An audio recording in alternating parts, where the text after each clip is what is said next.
Happy Father's Day, by the way. Same here, man. All right, ready? Five, four, three, two. What's going on, guys? Welcome back to Pure Evil MMA. Our next guest today is going to be on Dana White's Tuesday Night Contender Series for Week 7, July 31st. A very familiar face here on Pure Evil MMA. More like family. We got Shawn T joining us here today. What's going on, Shawn? How you doing? I've been awesome, man. Honestly, Dana White's Tuesday Night Contender Series, Week 1. Let's start right there. Did you catch it?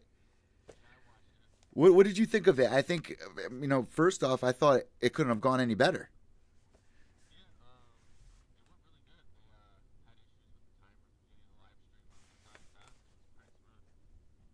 Oh, wait 1 second. Your audio's not coming in, Shawn. Boom, boom, boom, boom, boom. 1 second.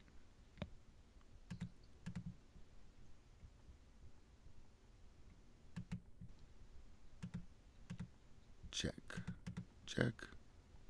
Here, let me call you via phone. Okay. All right, 1 second, guys. Let me get Shawn Teed on the telephone because for some reason Skype's been wacky as hell. Here we go. Let's get Shawn Teed on the phone.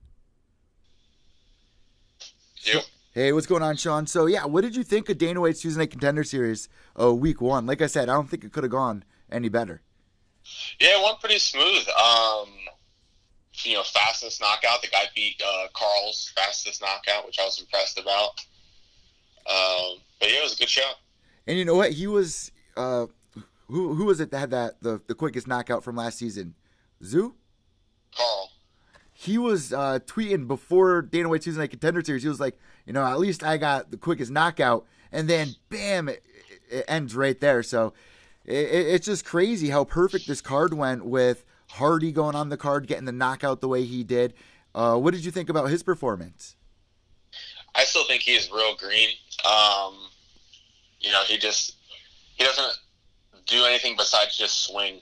So, I think somebody that's actually more technical than the guy he fought would expose a lot of stuff. But they put him on that, up-and-comer kind of contract, so that's good for him. And, what was it? Chris Curtis. Unfortunately, not really unfortunate, but he got the knockout with a crazy spin kick or it was some kind of crazy kick. And then, unfortunately, Dana White did not give him the contract. But I really feel if he was on week 2, week 3, and had that same performance, he would probably get a contract. Unfortunately, he retired directly after the fight. Did you hear about this? No, I didn't hear about that. Is that the kid that went to the hospital? Yeah, I believe Chris Curtis was the one who had the only kick knockout on the card. Yeah, like the hook kick. Yeah, exactly. And he was so upset that he didn't get the contract. He talked about retiring before going in. I mean, how do you deal with a loss, man, when you have all the eyes on you like that? I mean, how do you deal with something like that? Yeah, it's something that everybody has to overcome their own way, Everybody treats losses and wins differently. But you don't know what it's like until you experience that, especially on a big stage. It's definitely eye-opener sometimes. And when you got Dana White standing there, and especially once you get a crazy knockout like that, it's got to be crushing when you see somebody like Hardy, who has a lot of controversial past, get the call. Do you think that was the right call on Dana White to take Hardy in? I thought that it was a gimme. I mean, there was no way they weren't going to give him some sort of contract. Yeah, I definitely think it was one of those things along the route of a CM Punk thing is, he's a known NFL guy. He went on there. In my opinion, he didn't really deserve the shot because he was a pro debuter. And, he took that shot from somebody that, really earned it. But, hey, at the end of the day, it's a money business, so you can't blame him for that. And you know what? You're about my age, and we've been watching, The Ultimate Fighter for years now. We're coming on to the last season, and it kind of feels right. The way that this week started with Dana White's Tuesday Night Contender Series, the way that last season ended, I really feel like it's the perfect transition now because you're going to get a lot of people interested in more of the local scenes to go out and go see some of the local fighters that they've seen on, the Contender Series. And now with the ESPN deal, I think that's huge. What does this mean for you, to be on week 7 of Dana White Tuesday Night Contender Series? How do you feel right now getting ready for this? I feel great, man. I known about the fight for a really, really long time now. It just wasn't allowed to say anything, but I feel, fantastic. I switched up, some training and stuff this camp. This is probably the best I've ever felt this far out, and I'm only getting better. I hired Brian Wright out of Killer B, Carl Roberson's head Muay Thai coach, kickboxing, and stuff has changed dramatically in practice, sparring and stuff. It's just pretty good. Have you been practicing the T-choke? The T-lock, the T-choke? The T-lock. I mean, that's always there. I'm not going to try to end up on my back this fight at all. I want, pure domination this fight, and anything less than that is, going to be a letdown to myself. Well, right now you're on a 2-fight win streak. You're 5-1. What do you know about your opponent? He's 3-0. From Texas, I think, something like that. He fought all older guys and guys that were littler than him, so he was able to physically manhandle the guys. Get full mount. He's a wrestler, and the guys had no kind of offense or defense off of their backs. They kind of just laid there and took a beating. And I think that kind of game plan doesn't really work with my style of jiu-jitsu and fighting and stuff like that. So I think it's a good matchup. Big guy. It'd be good to go out there and put it to him. How did this come about? I mean, there's so many fighters out there that are dying to get on this season. You got one of the golden tickets. How did this happen?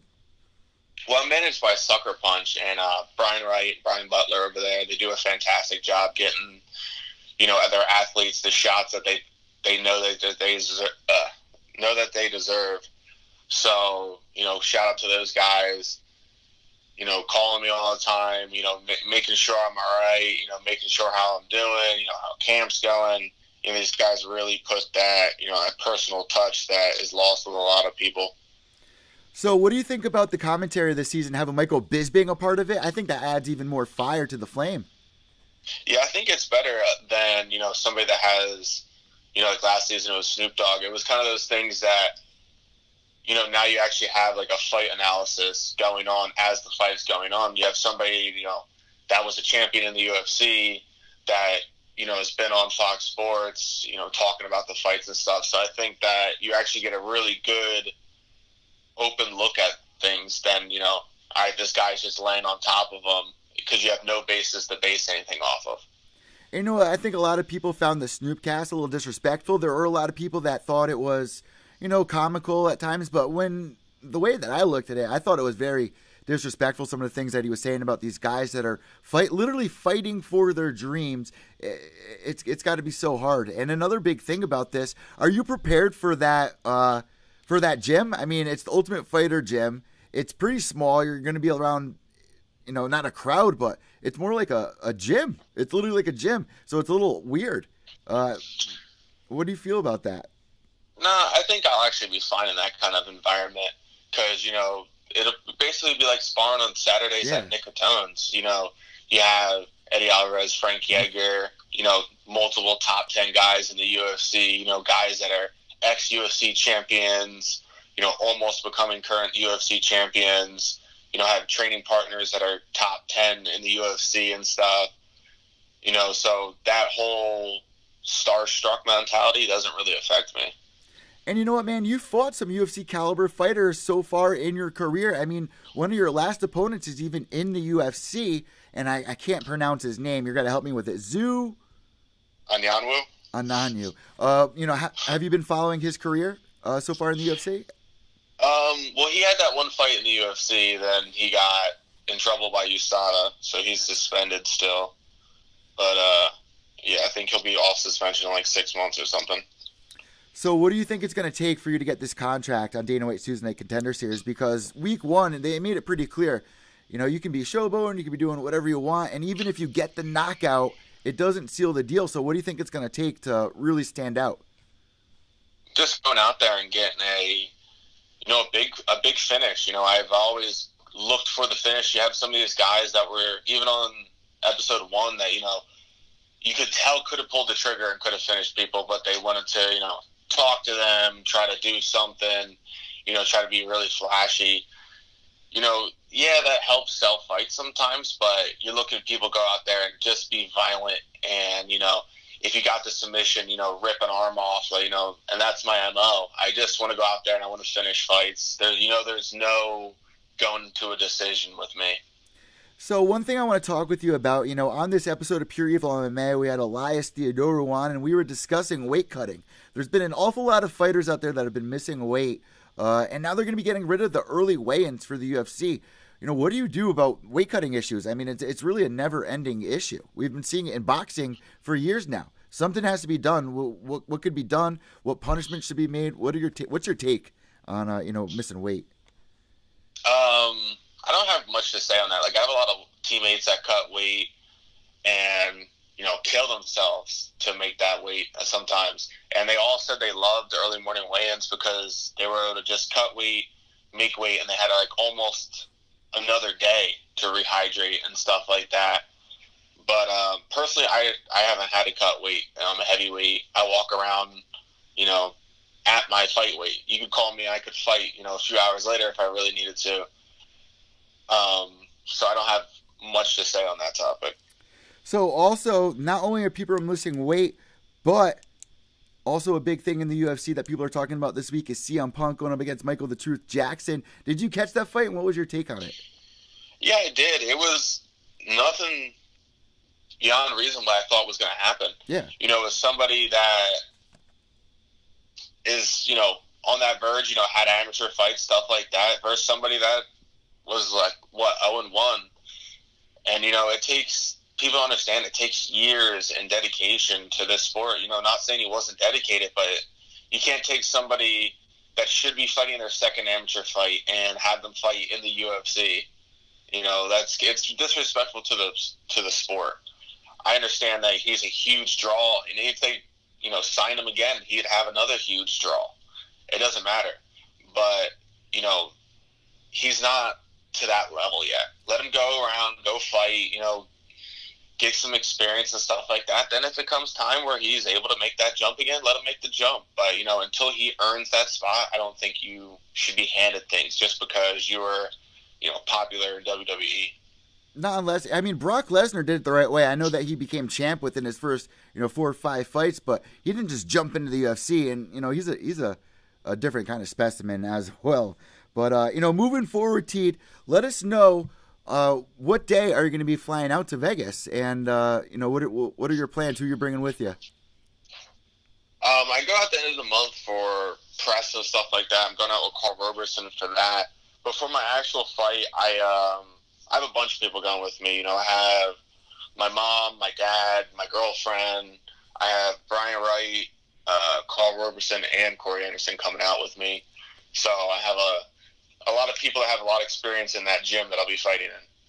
We are looking forward to it. Week 7, also on Week 7, I believe, not Nick Newell. I think he's Week 6, but Week 7, Justin Sumpner, who fights right under Nick Newell. He will also be on that season, on that week. I cannot wait. It's going down July 31st, guys. Obviously on a Tuesday night, so don't even ask what day that is. So thank you so much, Shawn, for joining me here on Pure Evil MMA. Is there anything else that you would like to get on the table? Sponsors, shout-outs, anything at all? The floor is all yours.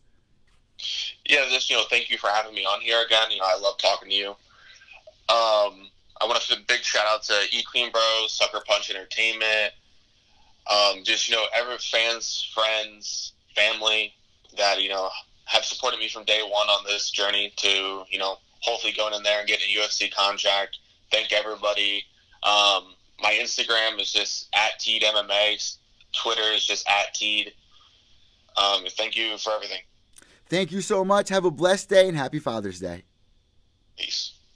There you go, guys. We got Shawn Teed. We had Elias Theodorou on today, and also the CES 50 recap show.